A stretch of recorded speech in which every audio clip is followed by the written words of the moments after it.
से वो मन बहलाने के लिए हर बात कर लेती थी। उधर एंगस जेम्स के जले हुए ग्लव्स की जांच कर रहा था, जिस दौरान उसे जेम्स की ग्लव्स पर एक ऐसा मटेरियल मिला जिसके बारे में इंसान जानते ही नहीं थे। और इसीलिए अब एंगस को लग रहा था कि शायद किसी ने इस मटेरियल को एक हथियार की तरह इस्तेमाल किया है, और उसके मुताबिक शायद इसी की वजह से वो सबसे पहली गड़बड़ी हुई, जिसके चलते सभी लोग समय से पहले ही उड़ गए। कुछ देर बाद स्पेंसर ने संजीवनी को आराम करने भेज दिया और मौका मिलते ही वो खुद डेटाबेस की जांच करने में लग गया, जहां उसे शैरन के क्लोन होने के बारे में पता चला। और ये जानकारी मिलते ही उसने शैरन पर अपनी असलियत छुपाने का आरोप लगाना शुरू कर दिया, और उसका मानना था कि क्लोन होने की वजह से शैरन स्पेसशिप की कैप्टन नहीं बन सकती, क्योंकि इतनी सारी जिंदगियों की जिम्मेदारी एक क्लोन के हाथ में देना तो बेवकूफी थी। शैरन ने उसे समझाने की काफी कोशिश की, पर स्पेंसर इस मुद्दे को काउंसिल के पास ले गया, जहां उसने अपनी बात को साबित करने के लिए शैरन की बहन डेनिस की वीडियो का इस्तेमाल किया। और इसके बावजूद भी उसके अलावा काउंसिल का हर एक मेंबर शैरन के ही सपोर्ट में था, और उन सभी का मानना था कि शैरन ने कई बार अपनी काबिलियत को साबित किया है। और इसके बाद तो शैरन को स्पेसशिप का ऑफिशियल कैप्टन घोषित कर दिया गया, और ये जिम्मेदारी मिलते ही शैरन ने बिना समय बर्बाद किए सभी को उनका काम देना शुरू कर दिया।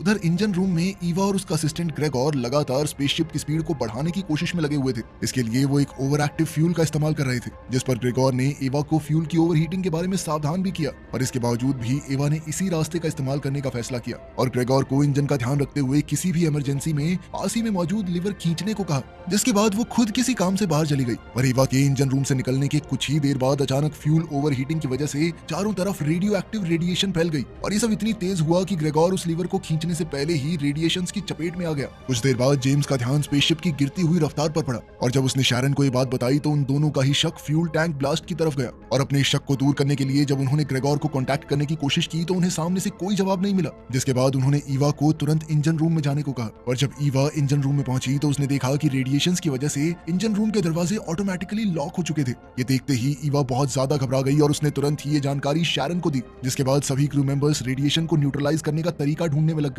उधर जैस्पर के खून की इन्वेस्टिगेशन के दौरान फेलिक्स को पता चला कि एलिसिया की टैबलेट से स्पेंसर को एक खुफिया मैसेज भेजा गया था, जिसमें जैस्पर के मेमोरी कार्ड की जानकारी थी। और जब एलिसिया से इस बारे में पूछा गया तो उसने बताया कि उसका टैबलेट कुछ देर के लिए बेलौर के पास था। ये जानकारी मिलते ही फेलिक्स बेलौर से पूछताछ करने के लिए गया, और जैसे ही बेलौर को पकड़े जाने का एहसास हुआ तो उसने भागना शुरू कर दिया, और आखिरकार फेलिक्स ने उसे दबोच ही लिया। जिसके बाद फेलिक्स, जेम्स और स्पेंसर उसे पूछताछ के लिए ले आए, जहां उसने कबूल कर लिया कि उसी ने जैस्पर का खून किया था। और उसने जैस्पर को इसलिए मारा क्योंकि वो भी घूस देकर यहाँ आया था, और वो नहीं चाहता था कि जैस्पर उसके बारे में सबको बता दे। उधर ईवा की टीम एक अलग ही मुसीबत में थी। असल में टीम के कुछ मेंबर्स ऑटो लॉक की वजह से रेडियो एक्टिव जोन में ही फंस गए थे, और बढ़ती रेडिएशन की वजह से उन सबकी जान खतरे में थी। और इससे बचने का सिर्फ एक ही रास्ता था कि कोई इंसान इंजन रूम में जाकर उस लीवर को नीचे करके इंजन को बंद कर दे।